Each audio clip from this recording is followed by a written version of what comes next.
starting today and finishing on Wednesday. It's my second time in Iran, so I'm very happy to be here with you. We will start this course of negotiation skills based on a contract. Okay, on contract that probably you had contract issues and contract management last week or 2 weeks ago.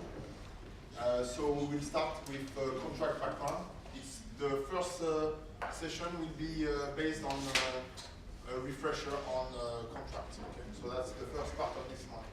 And we will go through a methodology that I will introduce to you all along, and we will do some role playing. Okay? So let me present you the content of the course.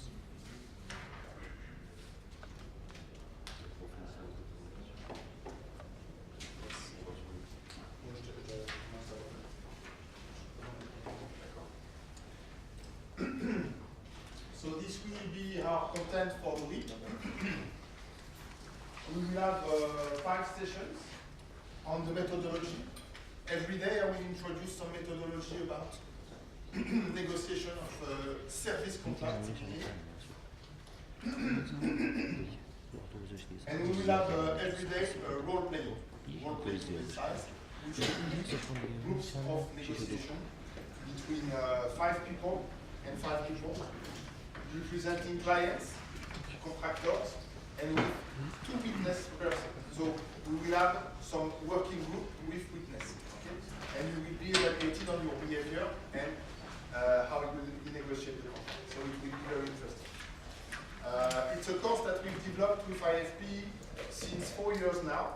So we are used to practice it, and it's always a good way to practice for yourself and to learn also from yourself, because sometimes you are not aware of your strengths and your weaknesses. So it's a sort of highlights on the negotiation skills. Some of you know me, or I know some of you, because it's my second time, yes. My background is mainly engineering. I've worked for Saipem E&I company for 11 years.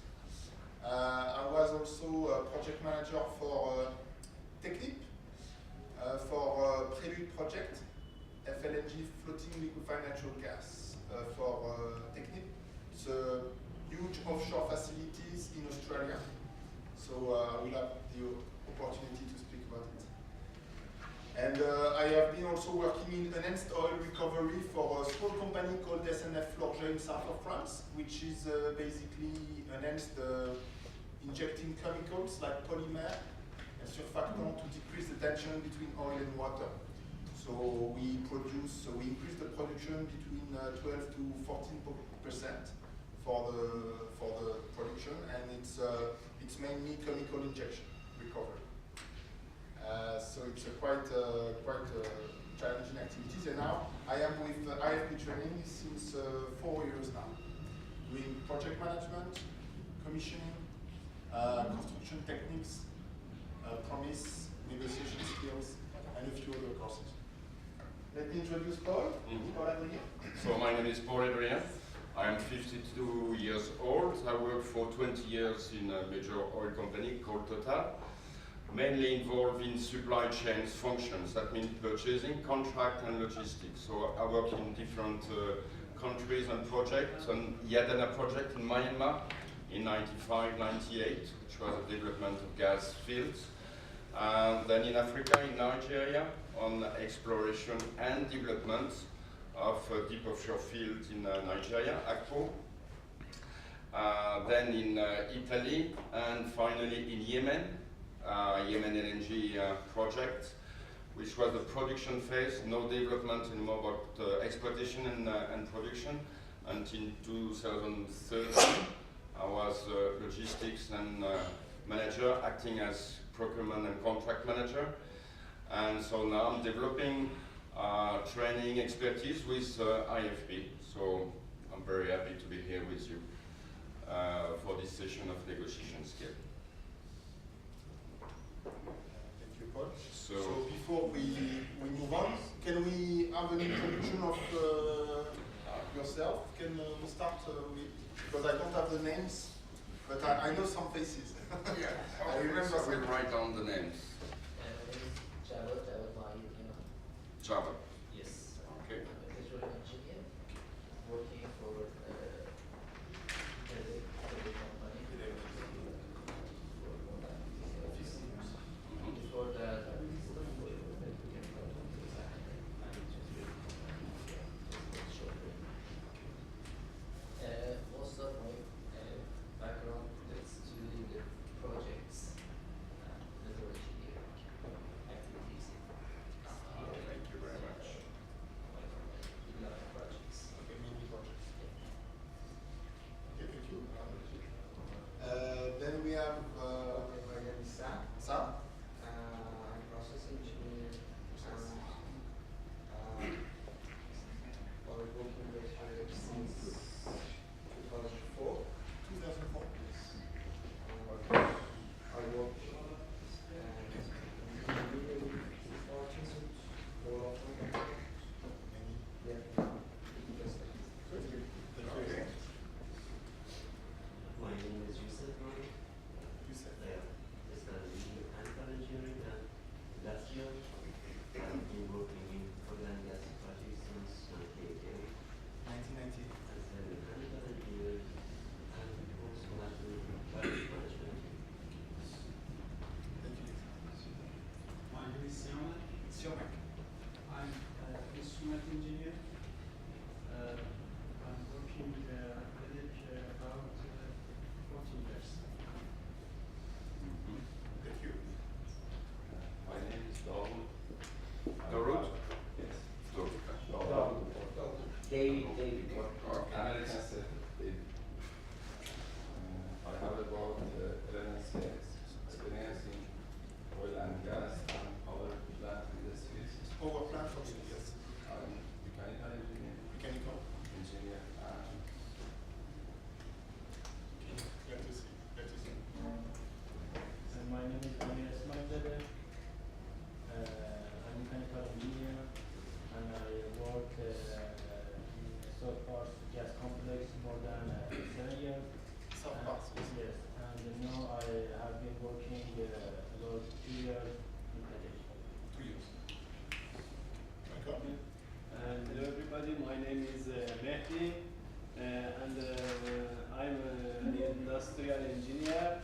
I have worked for Ariel Sasol Petrochemical Plant with Technip Technology for 5 years and then I joined to Pars Special Economic Zone. Okay. It's a kind of a special zone and I have worked there for 5 years. Thank you. Okay, welcome on the course. Thank you. I'm Monir Tahir Khani. My major is chemical engineering, and it's about 11 years I'm working as production engineer in Quebec. Welcome. Hello. Nice to meet you Nice again. to meet you. Nice to meet you again. I'm Ihsan Tahliban, and it's been more than 10 years that I work for an IOC in construction project. We did construction projects for CSR section. Construction department. Yeah, CSR section. Welcome. Hello, my name is Atos Yazdi. I work since 2000 from FedEx. I majored in electronics.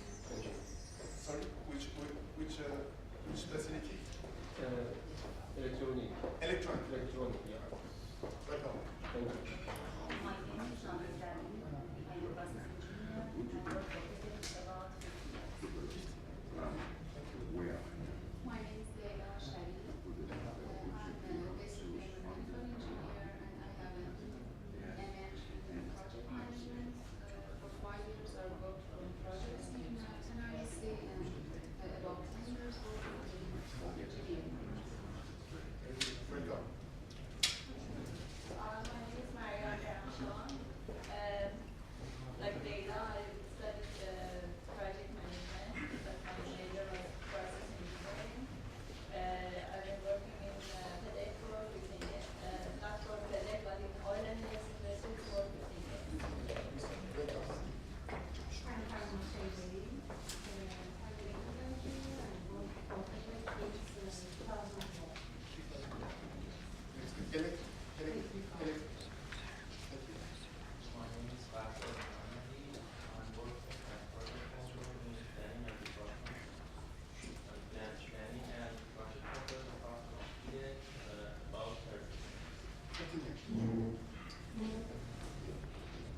we have a lot of good experiences around the table. I'm impressed. Thank you. A lot of expertise, yes. Lot of expertise. That will be complementary experience for negotiation. It will be interesting to mix the groups and experiences. So let us handle this on our side, and we will make the most of it, and for yourself also. Introduction to technical contracts. So normally, everything you're going to see now up to 10:30 will be quite familiar, and it's just a refreshing, and then we move on to the negotiation part. So I'm sure you are familiar with this figure. It's a global life of the field, starting from the appraisal phase, the conceptual and preliminary study stages,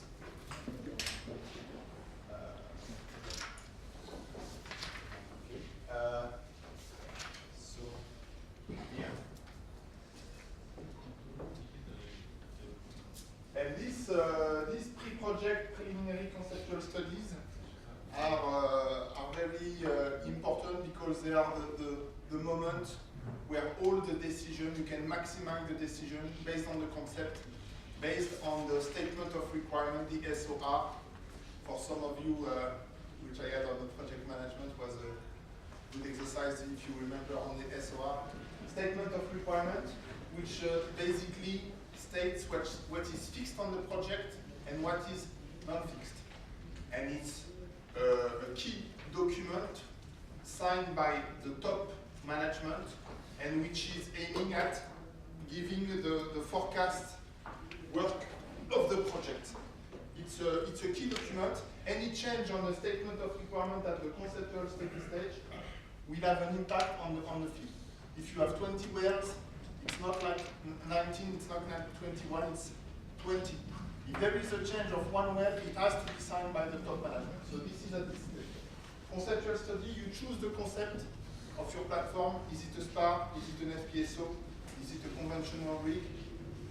Everything is done during the pre-project study. Then you go to the FEED stage, front-end engineering and design. It's a phase where you start doing your first ASOP studies. You do your first P&IDs. You also start your PDMS model in 3D. It's a phase where you prepare all the documents of the contract for the execution.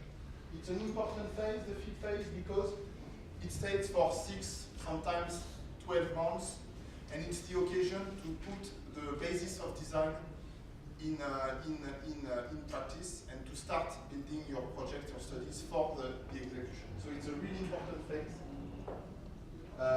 Some of you have worked in this FEED. Sometimes it's managed by a proper project management for the FEED phase. The FEED, the contractor here can be then move to the execution phase, or it is another contract. It depends on the philosophy of company. For example, for Prelude, the last project with Technip, Shell was the client. Technip did the FEED, and Technip did the execution also. So it was the same contractor, but it can be two different contractors. For example, for the FEED, you can have Mustang Engineering.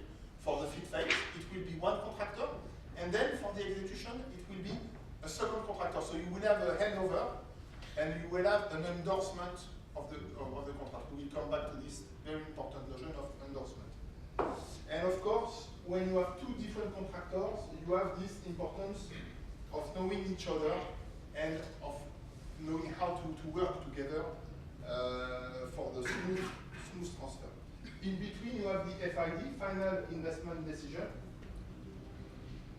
All the aim of this Final Investment Decision is to have all the data to make the best decision on what will be the final cost of the project, to fine-tune the cost of the project. Either is it an open book estimate, either is it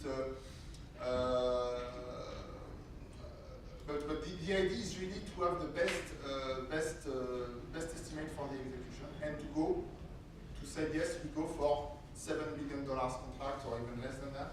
But it's a key moment where all the management has gathered all the data, technical data, to launch the execution, to launch the EPC-IC phase, which is going to stay for 24, 48 months.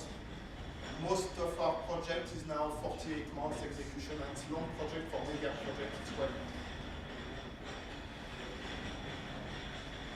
At the end of then we move to the EPC phase, execution, where most of you are very familiar with. Just to know, who has worked on the FEED project and EPC project? FEED, you have all worked on FEED, yes, Leila? Yes. So you are familiar with the difference between FEED and execution? Yes. It's complementary, and so you can work on both phases. It's not, but they are very complementary. EPC-IC, E is the engineering. It's the first input. A lot of pressure on the engineering management. Why? Because he has to deliver all the deliverables of the project, which are the key documents expected by the client. The P is the procurement. Procurement phase, you are very familiar with procurement of equipment. Paul, maybe you can have a word on the procurement? Yes? Yes, notably the long lead items, so it has an impact on the planning of the project. I would say also that at the FID, that's where the contractual strategy is defined. How will be structured the contract phase, your EPC-IC or EPC or turnkey contract.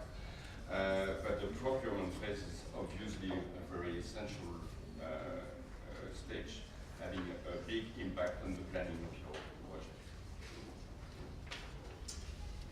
Then we will move to construction. Construction is the client of the engineering. Engineering work for what? To issue document in ready for construction. And the construction scope of work is to have documents as built. So construction is waiting for engineering. If engineering is late, delayed for example isometrics. If isometrics are late, it will jeopardize the construction. So construction is very dependent upon the work of procurement and engineering at the first phase. And you have a lot of materials on site delivered, and you have a lot of peak of man-hours to be managed. A lot of supervision, strong construction management. For some of you who have worked in South Pass, so the 12 phases, a lot of man-hours and development on site for some of you. So it's a very big project. And then you have all the installation. Installation, you need cranes, you need lifting device for heavy lifts. I will show you some pictures about this. And C is the final commissioning. Commissioning, mechanical completion, pre-commissioning, commissioning, startup. So it's a global phase. But good commissioning is a commissioning well prepared very early during the engineering phase, of course. So the commissioning manager who will be on site will, of course, be mobilized during the FEED to prepare what? All the procedures for commissioning, also the mobilization of vendors on site, all the database to be managed. You are familiar of ICAPS or WinPCS database to monitor all the check sheets, all the work to be done locally on site. And then you have, of course, the startup phase, the sequence of startup, what to start first up to the final startup phase with the startup team of company. And it's a moment where you have first static test and then rotating test with energy. So you have different phases within commissioning with high volatile fuel. So it's a critical phase because we have a lot of pressure, a lot of commitments to hand over the facility to the client. And then, yes. You use a installation and construction. It's not. Yes. It's part of construction. It's just to figure out the fact that yes, I was more thinking about high installation offshore, for example, where you have a lot of big items to bring offshore. You have project offshore in South Parcel in Cascade Sea. So you have first the jackets to install, so you have to install the jackets. Then you have to install the bridges between the various platforms. Then you have to install also the flares, the main equipment. So when I say installation, I agree with you. Hamid, it's part of the construction work, but it's a deliberate choice to separate it. And we arrive to the first oil. First oil, where you have a phase which is called the ramp up, the phase where you increase the production very quickly, and then you reach the plateau, a long period of operating expenditures, a lot of maintenance work, and a moment where your production decreases. It's the time to boost the production by additional development process, by revamping process, by new phase of project to try to maintain this production. You can inject either steam, either water, either various types to boost the production. And then you have to reach a time when you end the production and you have to end up to the facilities. So we call it the field abandonment. It can be a project in itself, sometimes 3 years. It's not something. It's not a period of time which is negligible. Exactly. Thank you. 3 years is a long period, and you have a lot of environmental constraints to take into account. It's a work that has to be prepared, also thought very deeply during the engineering, because you have to handle dismantle, meaning cutting the pipes, removing some grating, removing some cables. You have high safety analysis for the people who will do this job, very qualified job, and you have to manage some assets to remove this, and to have some waste management policy to remove this offshore. What you will do with these items that you've cut offshore? How you will manage the waste properly onshore? So it's a big philosophy, and it's very interesting project. Some of you have worked on field abandonment project, or not yet? It's a part of the philosophy to anticipate how you will remove the platforms to restore the site. Rare in life, It does not happen so often. Yeah. But it becomes something more and more important with the environment issues. Field cannot be abandoned without proper procedures and environment issues to be taken into account. So that's an issue more and more important. I go to the next one. Yes. Yes. It is mandatory because for some today oil and gas companies are confronted to these environmental issues. So it's part of the management. It's a deliberate choice to anticipate this phase at the end of the project, and also to take it into the design. How to handle these. When you build the panels to lift some skids or big equipment, sometimes we say, okay, we will cut the panels, we don't need them anymore. But if you need to remove the installation, it's good to have the panels at the end, still on the jacket, to be able to lift it. Because if you cut it and you have to re-weld on a structure that is not with the integrity of the metal, it's a nightmare. So you can anticipate the design to to use it for the dismantling phase. But it has a cost. Huh? It has a cost, and the company has to agree for it. It is generally included in the patrimonial contract. That means it's a commitment of the company vis-à-vis the state, the authority, to abandon the contract with a proper procedure and vis-à-vis the environment. So it's a commitment from the beginning until and to be held at the end of the life life. So it's included from the beginning. Okay, so project contracting. The idea of the contracting, I think you've seen that with Karim Faïd, who has introduced you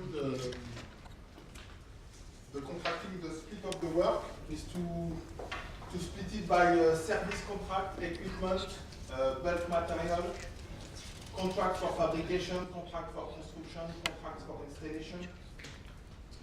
You also have contracts for interfaces, very important, not to negligent, not to forget the interfaces. Huh? On big projects such as Prelude, for example, we had an interface management staff, which was a deliberate choice, deliberate strategy from company to have interface engineers, interface manager, to handle all interfaces between Technip, who was responsible for the top side, and Samsung, heavy industry, who was responsible for the top. And you have, of course, a lot of interfaces. These interfaces, the more you manage them, the less problem you have. So don't forget confirmation of interfaces. Important, the format, the right contract formats. The contract documentation, we work with a lot of paper in our industry, a lot of very formalized templates, a lot of document control to put in place. Farshad, you were control? Project control. So, project control is also aiming at having the tools to control planning and documentation. And also analyze the offer and the selection of the contractor.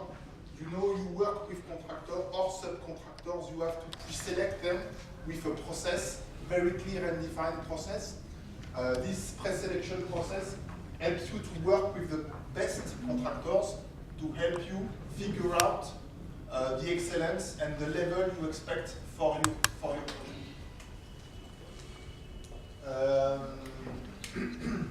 And of course, the objective is to select the suppliers, the contractors, as per your specification. They have to clearly understand the level you expect, the level of performance you expect. Is it 98%? Is it 97%? It's not the same. 1% performance difference is very important.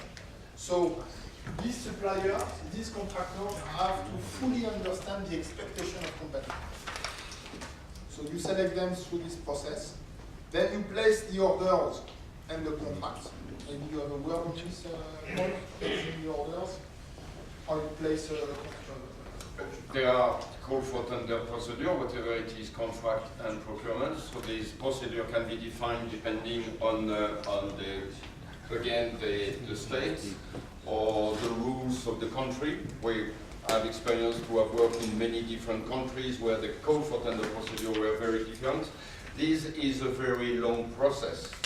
Whatever it is, orders or contracts, once more must be included in the planning, but this is, we will see it later, but this can be very long, and this is an essential phase of your project because it determines the selections of your vendors and your contractors. It includes the definitions of your scope of works, and more precise are your scope of works and technical data, and more accurate will be the selections of your vendors and contractors, obviously. So the preparation of these orders and contracts, the selections of your vendors and contractors, are a very important phase.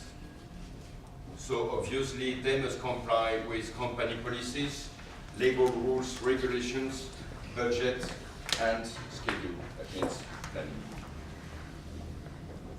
Okay, go to the next one.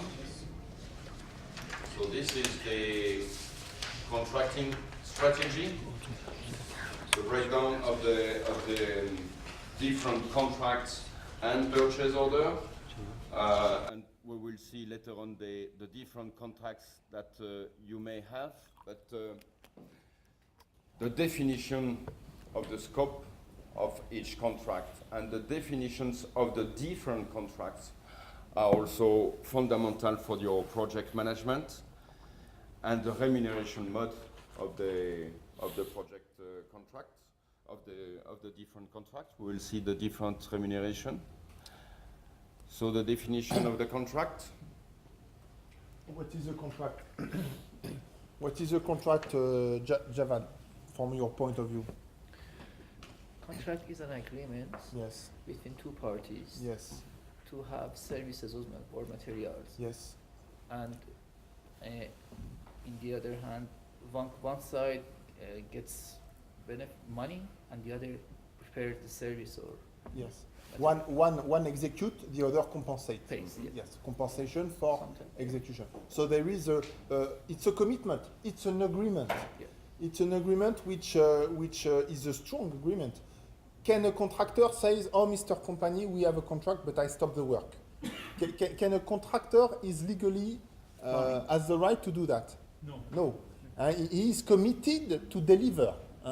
Okay, you can face some issues during execution. Okay, my labor force is on strike, I face some issues.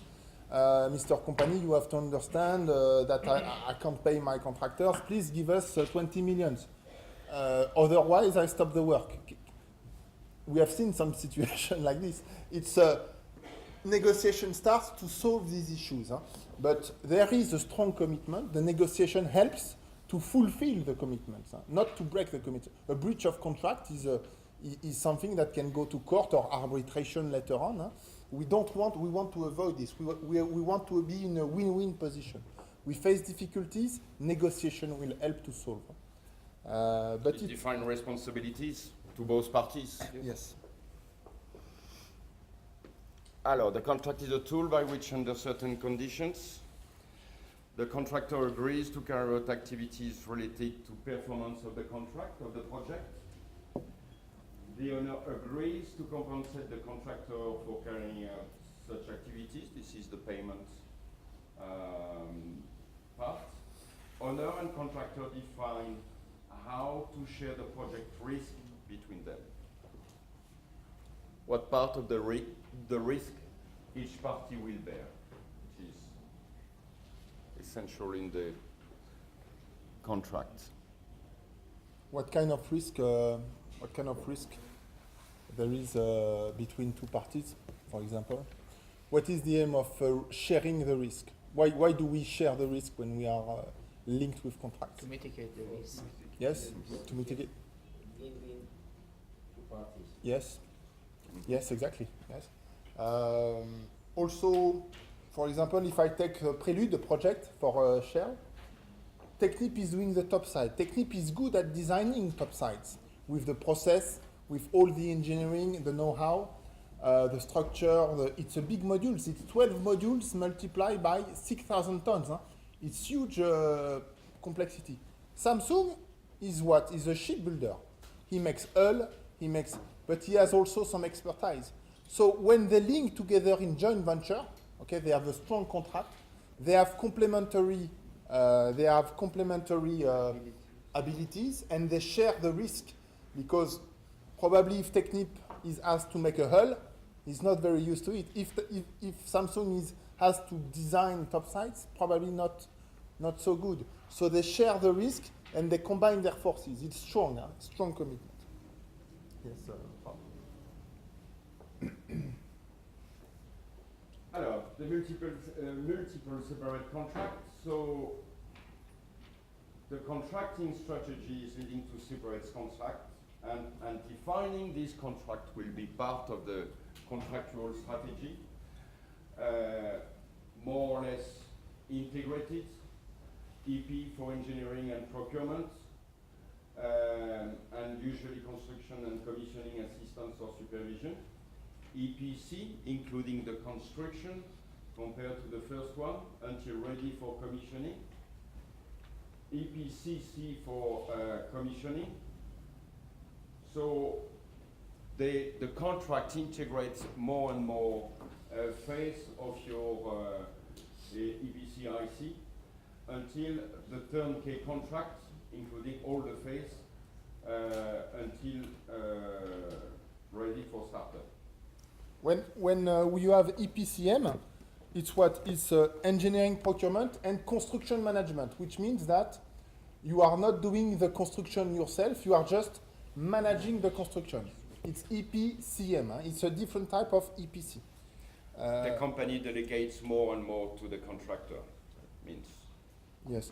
PMC, project management contract, for example, Total in ICTIS project. In ICTIS is Australia, a very huge project. $38 billion, 24 banks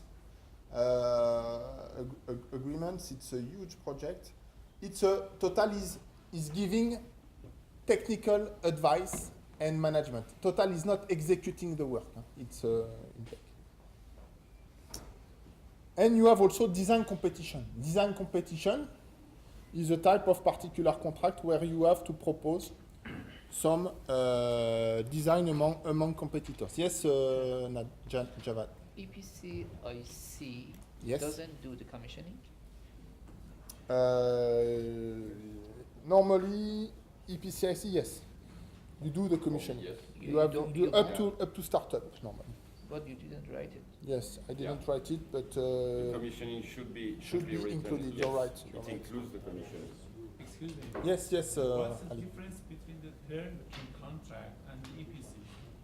Um, Because as it is yes. a similar Good question. to our We will see it just after. We have a table where we see exactly the turnkey contract. But yeah, I will come back on that. But it's a very good question. So design competition, let me show you. Just before we move to difference between turnkey contract on the right, Ali. Turnkey contract means your contractor, your main contractor, this is why we call it main contractor, because he is able to do from the pre-feed stage up to the final startup. He's able to handle all of this. Who today is able to do that? A Technip is able to do that sorry, I take some French examples. You will apologize for that, but it's mainly a main contractor able to handle everything and say to you, Mr. Client, this is the key you can turn from the initial phase, initial conceptual studies to the final startup. This is the keys. Qatargas was a major project done by Technip for in Qatar. A lot of different projects worldwide. Big project able to handle. Sorry. Yes. In turnkey contract, is client have any supervision, any right to supervise the contract? Yes. What the contractor do, or no? Absolutely. It is Yes. just limited. Yes, of course. What doesn't control the cost? Sorry? What doesn't control the But we will see it after. But the supervision, of course, is an essential clause in the contract, and that is, I would say, the role of the company is limited to supervision. But it is contractually, it is included in the contract. It is a contractual clause that the company has the right to supervise, and the right and obligation. But of course, that's the role of company is limited to supervision, and it is a part of the contract. But, Now- yes. Yes, That turnkey contract is less supervision from client side. That's the point. The fitting What- definitions, that's and that's the case. That's exactly what you see is the difference between turnkey contract on your on your right, and separate contracts. When you have separate contracts, you have different contracts. Therefore, sometimes the contractor don't know each other here. Mhm. Okay, so here, company needs to involve a lot of supervision at each initial stage to manage the contract. So from a company perspective, separate contracts implies a company to put a lot of supervision. When you are on a turnkey contract, it's not the same, because the main contractor is knowing, managing all the phases, they know each other, so probably on the turnkey contract you have less supervision from company. On the other side, that's an advantage for company. What is the disadvantage for company? Here, you manage more closely on the left side the cost, because you manage each individual contract, so you can go for a lump sum or reimbursable. But on the right side, you have less control on the global cost. So you have less supervision, but you have also more difficulties because the main contractor is strong. He has a strong position. So probably a company is losing a bit on how to manage the global cost. But you delegate more on the turnkey contract. So the supervision is also essential for the company, and the balance of power is different because you have delegated all the work to one actor. So the supervision of the company is something. I mean, on the separate contracts, company has interface and interference at each stage. When you delegate all in one global contract to one contractor, the supervision is maybe less, but is essential. And the balance of power is different. That's where the relationship may be difficult and different, because it's one-to-one, and you have delegated all the works to one party. So it's more sensitive. The supervision is more sensitive. When you negotiate such contracts, you will see it's up to company to define the strategy, the contractual strategy. I am going for one single main contractor, or I am separating different contracts and I allocate the contracts to different.